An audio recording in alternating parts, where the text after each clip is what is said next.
Hajati Zula ne ttiimu ye kawedde mudda ensonga z'obutambi zandibasibya essaawa yonna katambi nkalina mu maaso awo ate ewa Gravity ne Lilipazo nayo ensonga zikyalanda n'akatambi ngenda kubeera nga nkabawa butereevu. Katandike na Hajati Zula ninga nkusaba subscribing nawe atandaba kulaikinga genda maaso olaikinge video eno. Yakati kyemmaze okulaba Nnaalongo Kitone basooke bakusibe. Nnaalongo Kitone basooke bakusibe. Lwaki ngamba nti basooke bakusibe? Gwe ku muntu alemesezza omusango gwa Haji ne Hajati okutambula nga bwe gwali bulina okutambula. Reason being, gwe wasooka okwogera wano enkumbi. Walina akachano ke waliko ne bakugira ne bapostinga ng'ogamba simanya Hajati ayina enkumbi era essaawa yonna agenda kuvaayo ayogere biki. Kitegeezanga gwe amugamba katuzeeko step wait kati tukole kino twabadde tuli awo gwe mwennyini n'okwata n'ogamba Hajati agenda tandika okuta obutambi nga bw'atya amaloboozi obutambi bwagenda okuta Hajati bwagenda okuta oye tugamba mu story ye nti omwana yamunyumiza bunyumiza obutambi baali bashuutinga firimu bane mulimu ebintu by'omunyonyola nga mu butuufu nga ne bw'okiteekamu ne bw'abandi n'akitunulamu okuggyako ng'oli musiru nnyo nga baneetwekake tutegeere. Hajati yali awo n'essimu n'agaa kati kantandika okukwata omwana ono nga bamukwata. Oba amaloboozi gata yali awo nga kati kantandika okurikodinga nga muwala wange bamulya. Mulina amagezi mutegeera bulungi nnyo. Gwe Nnaalongo Kitone basooke bakukwate bakusibe omusango guno gutambule. Omusango tebannabagamba nti tegugenda mu maaso. Haji yafulumidde ku bbeiro. Ne mulimu ate ebintu bye mutandise okukola nga mwennyini muli mu kwekubajje. Muli mu kwekubajje n'abalamuzi baba bino ebintu bibatuukako baseka n'okuseka. Ne zino audio ze muli mu kuteeza ekisiru.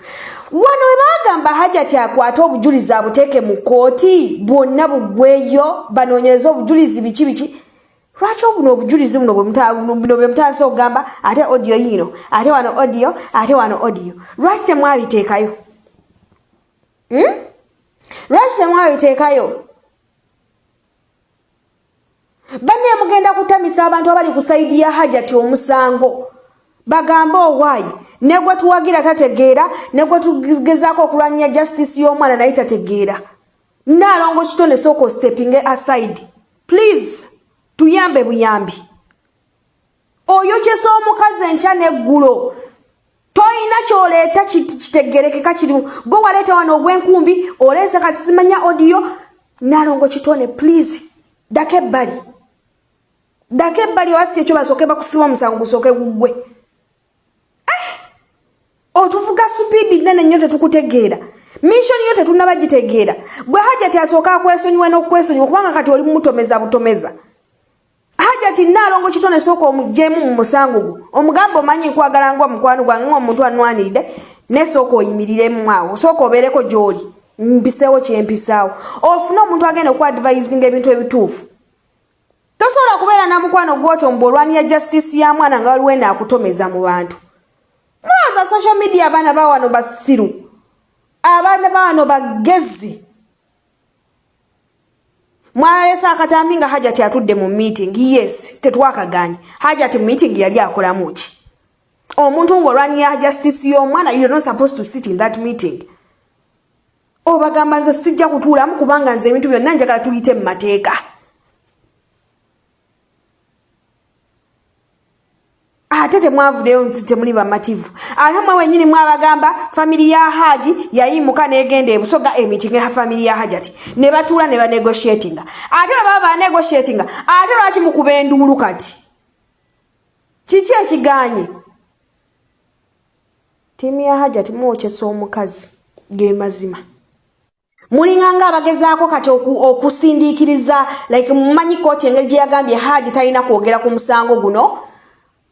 Kubanga guli mu kooti wagwogerako beiro bagikansolinga kati mulinganga abamuprovokinga aveeyo ayogera agambe nedda ezo audio jukira Haji bamuwadde gundi kati mulinganga abamuprovokinga aveeyo ayogere mukakosenga obujulizi mudde bamukwate era Haji weebereremu nze ndabanga bano abantu mission yaabwe yakuprovokinga balinganga bakusindika ku kisenge obeeko ky'oyogera mugenda kuŋŋamba ko ninawe olina omwana oli muzadde nina abaana naye sikwatagana muntu ali musiru mu ssaawa eno nja kubuulira amazima agakaawa.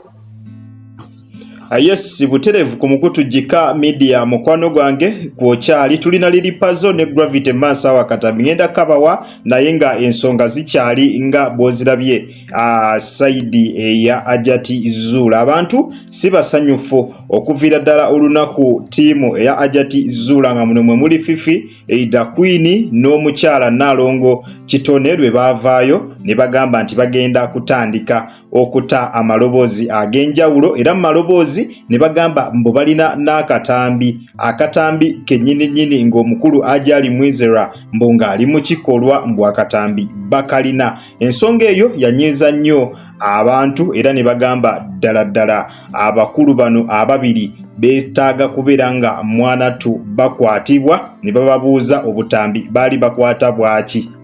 Nti abakulu omuli Fifi Eida Queen abakutte omulimu gw'okubeera nga bata obutambi ne Nalongo Kitone beetaaga kubeera nga bakwatibwa ne babuuzibwa akana n'akataano ku ki ekituufu kye baali bakozesa obutambi obwo. Naye nga bo beewaddeyo okubeera nga obutambi mwanattu babuta lwakuba bwe bakataako sofa tebulina kye bulumiriza okuggyako okutumalira obumalizi obudde. Nsonga zikyali nkulu nnyo era nsonga zikyalanda nnyo naye ng'ate eyo tuvuddeyo kankutwaleko n'ewa Liripazo nayo ebintu byatabuse dda. Babadde ku Bulange Mengo nga bagenze kulabika nga mwanattu beetondera Katikkiro. Omwami oyo Liripazo awerekeddwako Frank Ntambi ne mikwano gye egy'enjawulo okusobola okulaba nga bagenda e Bulange Mengo balabe engeri gye basobola okutereezaamu ensonga zaabwe n'Obuganda. Jjukira bulungi gye buvuddeko Katikkiro yavaayo n'ategeeza nga abayimbi omuli Gravity Omutujju ne Liripazo bwe beegulidde omuze ogw'okubeera nga bayimba ennyimba eziwemula, ennyimba ezesittaza, ennyimba z'otasobola kutuula mu ddiiro lyo n'abaana bo n'olabika nga oziraba ku TV ng'ennyimba ziwemula nnyo nga bw'okiwulira. Era bano n'abalagira babeere nga beekomako n'ekirala bakyuse ne mu mbeera zaabwe batandike okuyimba ennyimba ennungi ng'abantu abalala bwe bakola. Era n'abakuutira nnyo n'abagamba bakoppe abayimbi abalala. Bayimbi bangi nnyo abaliko abakikuba naye ng'ate ennyimba zaabwe teziwemulangako. N'abagamba babeere nga bakyusa mu nnyimba ze bayimba kubanga nnyimba si za mulembe, nnyimba zeesittaza, nnyimba ziwemula. Era n'atwala n'omukisa ogwo n'agamba abakozi ba CBS n'abakozi aba BBS n'abawoninga n'abagamba tebaddamu okubeera nga bazannya oluyimba olwa Gravity Omutujju oba Liripazo lwonna. Era n'akuutira n'agamba nti omukozi yenna anaazannya oluyimba lwa Gravity Omutujju oba Liripazo kajja kubeera nga kaweddemu omulimu, bw'atyo ajja kubeera nga agenda kufiirwa mufiirwe. Kaakati bano nno mu kwanukula Katikkiro Gravity ye yayanukula mu mbeera etaali nnungi n'agenda amugamba nti lwaki atunuulidde nnyo ennyimba ze oba ennyimba zaabwe mu kifo ky'okufa ku bintu ebiruma abannansi. Bannansi balina obulumi bungi, balina ebizibu bingi nnyo naye Katikkiro tabyogerako. Kakati lwaki avaayo mu mbeera ey'ennyimba ate z'abaavaayo ayogereko? Namugamba yogera ku bantu abali mu kugobebwa ku mataka gaabwe. Ettaka lya Kabaka eryo lireetedde ddala abantu ebizibu, babagobako naye Buganda ne Katikkiro ne basirika busirisi. Ebyo nga Gravity yabigamba ani? Yabigamba Katikkiro. N'agamba yogera ku Mwanyi, ne Mwanyi nayo ebiseera ebyo mbu baagiwamba. Lwaki? Ensonga ezo tovaayokko nazo n'okola ki? N'ozoogerako kubanga zinyiga bantu. Lwaki ofa nnyo ku bintu ebitakwatako? Byali bigambo bya Gravity. Obutambi bwonna nabo baleeterera mwabulaba ku mukutu gwaffe guno ogwa Jjika Media. Kakati nno ye Liripazo teyaddamu, ekyamazima kyo teyayanukula Katikkiro era ayina n'ebbaluwa gye yakolaawo ng'olabira ddala tamuyisizaamu maaso era tamunyoomye. Era olunaku olwaleero yeesitudde n'atuukako e Bulange e Mengo eno gy'abadde agenze okubeera nga asisinkana Katikkiro alabe buzibu ki we buli, alabe wa we beetaagira ddala okubeera nga Mwanattu batereeza. Njagala okujjukiza nti abasajja nga Katikkiro bwe bavaayo ne babaako n'ensonga gye baba boogeddeko, ekyamazima ebeera nsonga ng'erimu ensa, ebeera nsonga nga erimu eggumba.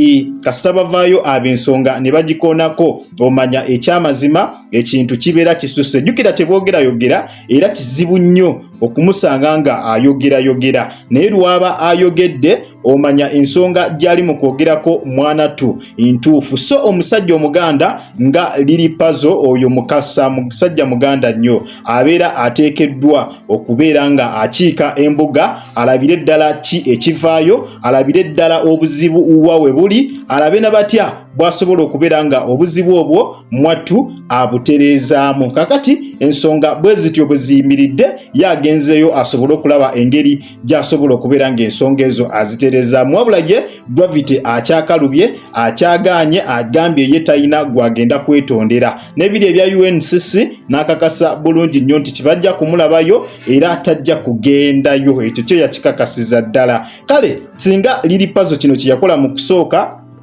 weewaawo n'agenda n'alaba na biki ebiri eri mu UNCC gye baali babayise mu meeting, singa yaguma n'agamba kankole ki, kaŋŋende ndabe ki ekivaayo, osanga eno tetwandituuseeyo. Bino nsonga za kutegeeragana, nsonga za kwetonda nti owaayo ekintu nkitegedde mbadde nkikola mu bukyamu, naye nsaba kusonyiwibwa, tekijja kuddibwamu era kiba kigenda kukomaawo. Ennyimba zisigale nga zizannya, naye asigale ng'akwasaganya ebivulu bye, naye bagenda kikola batya mu festive season eno nga babalemesezza oba nga babagaanye okuyimba, nga ne bapromota babataddeko obukwakulizo nti bateekeddwa kuba nga babategeka.